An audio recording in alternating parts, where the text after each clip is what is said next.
Hi, my name is Oracle Laura. I'm a psychic, medium, and a healer located in Vancouver, BC, Canada. Today's date is July 21st, 2014. Today I'd like to discuss Nathan O'Brien. Nathan O'Brien came to me in a dream on June 26th, and he showed me how he was going to die. So on June 26th, I dreamt it, and then we filmed it on June the 30th. Welcome to the Temple of the Oracle. My name is Oracle Laura Kay. So this is the uploaded video that you'll find on YouTube, and we titled it Family Abducted. So like I said, the dream I had was on June 26th. You'll know that when you watch the video. I will state the date of the dream, and it's here in my book on June 26th. And we filmed it on June the 30th because I was very busy that week. I've had several dreams come true. My dreams always come true. And so we've decided we should be filming them. And so this was uploaded the next day, which is July the 1st. And then after we uploaded it, then we heard the news that there was a family abducted. I realized that there were some similarities, but I like to be very thorough, very accurate, and so I'm a skeptic myself. I like to make absolute 100% certainty that it is my dream. So I followed the case, and then I realized that a lot of the stuff that Nathan O'Brien told me in my dream was the same as the case in Calgary. So Nathan O'Brien was abducted from his grandparents' home, and that was Alvin and Catherine Liknes. And he was abducted by someone who came into their home. Now, all of the things that he told me in the dream made sense. At the time, it's hard to decipher certain things in a dream, but as the case plays out and it happens, you start to notice what those things mean. So everything that you'll notice in that dream makes sense in regards to that case. Certain things might stand out to you, and you might wonder, well, what does that part mean? That doesn't make sense. What does that mean?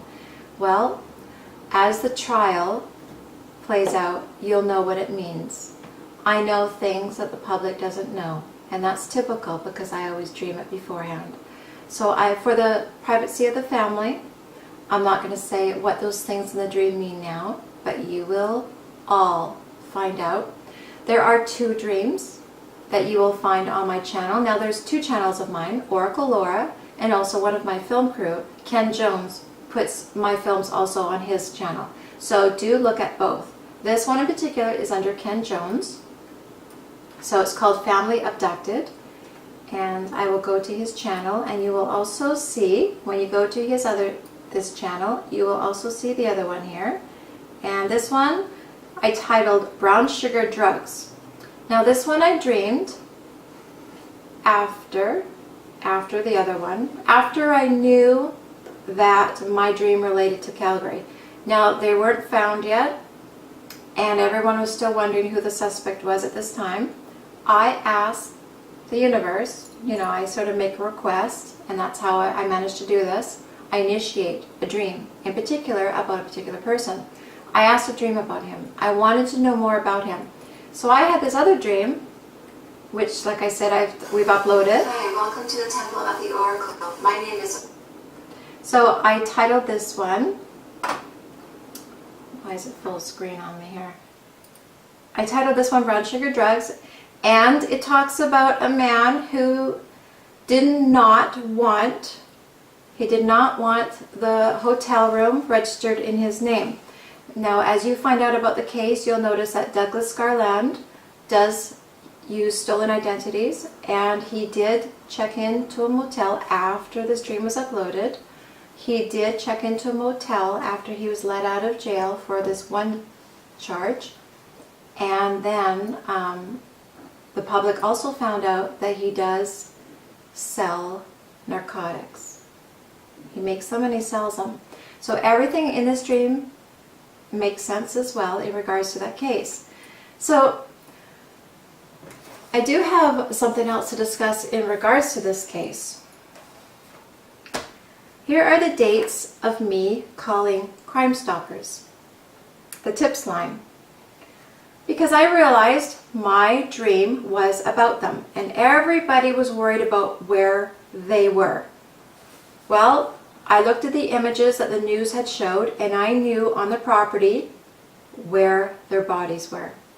So I kept calling and I told them about the first dream. I told them about the coffee table. I told them about everything about the little boy in the dream, about him wandering with his family, and they looked lost and they looked like they were wandering the earth, lost. And I knew that they were abducted and they were dead, because everyone in my dream is usually dead. They're there for a reason. So I called them about it. I mentioned everything about the family and the little boy. It was a blonde boy in my dream as well. And I mentioned it. And they never did want to know much about me. It was anonymous, which is fine. But I wanted to give my information to them. They didn't want it. I asked to be called back. They didn't contact me back. So that was on July the 2nd. On July the 3rd, I offered more information about where their bodies were on a property. I told them it was about a rural property and I told them about the property.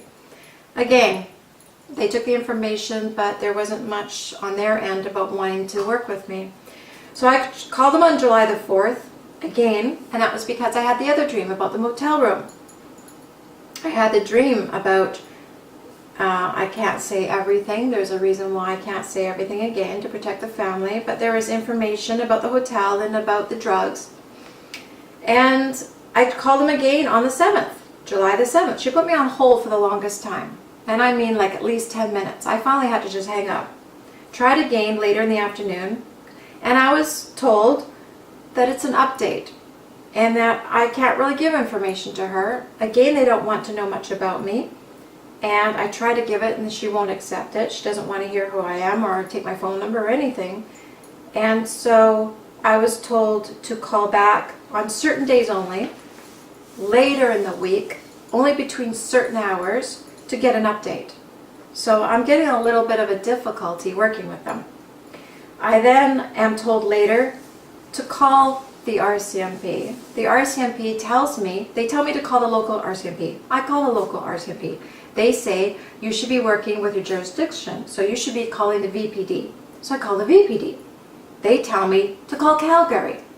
I call Calgary and they don't get back to me. I email them. They email me back. They tell me to call Crime Stoppers, the one I already talked to, over and over again. So this is what they mean about the runaround. So here I am. I know this boy's going to be abducted. I know where their bodies are. I know a lot about the suspect. I even know about it before it happens. And then when it happens, I try to be of assistance. So I just want to say that I want somebody who cares about this little boy whose life has been taken, whose siblings now are spending a summer and the rest of their lives without their brother.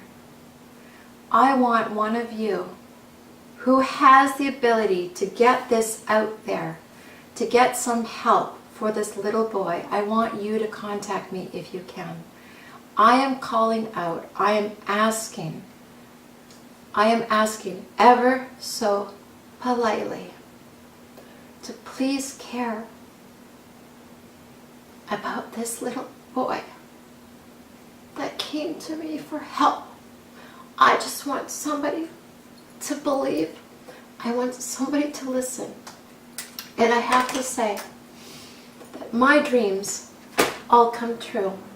That I have so many of these books. I have so many videos I'm putting up. And I guarantee you that they always come true. I can sit here and list to you right now so many that came true after I put it up on YouTube. That subway dream about 2 women dying, that happened in Moscow just a few days ago. After I dreamed it, after I put that up on YouTube. The Malaysian plane crash, I dreamed that. And I dreamed the second one that happened before it happened. Because I asked to dream about the first one. And they showed me the second one that was going to happen. I dreamed Sophia Loren, that I put up on YouTube, was going to come out with a book. You can watch all my videos on YouTube and you can see that those dreams I dreamt and uploaded on video before they happened in the news. And I can guarantee you that all of these dreams come true, that I've been doing this for 30 years. I want people to believe and to care, because that little boy is one of hundreds that came to me before they were murdered and asked for my help and asked for me and all of you to care. Please help. Please care. And please, please at least, just at least, if you can't come forward and do anything at all, I ask only one thing of you. Believe. Believe in psychics. Believe in mediums. Believe in the spiritual world. That they do speak to people like me. Hundreds and thousands of people like me are out there, and spirits are talking to them. The dead are not dead. They die in body only, and they do communicate with people like us because they're asking for help, and they're asking for people like you to just believe, just to care. Thank you. My name is Oracle Laura.